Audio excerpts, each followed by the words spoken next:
I saw 2 days ago Gordon Darcy, who's always very thoughtful, he called it a cheap shot on Basham, was his interpretation of it. There's no doubt Farrell tackles high. Warren Gatland, in his column in the Telegraph, of course, he was saying that this has been a problem throughout Farrell's career. He's just tackling too high. So he's thanking his lucky stars. God bless Jamie George's late intervention, which gets him off the hook.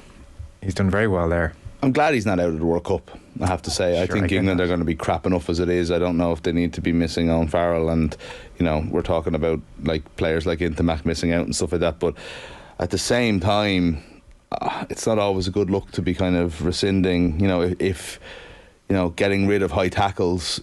We almost need a high profile ban in some ways for this to be, well, not taken seriously. I do believe it is taken seriously, but for it to, I suppose, have the kind of impact that we need, where these tackles are just not a part of the game anymore. What Gordon Darcy tweeted was, "My lord, beggars belief that you'd set yourself for a tackle like that in today's game. You got to love Biggar giving it to him. Biggar reacted afterwards. It doesn't matter who you are.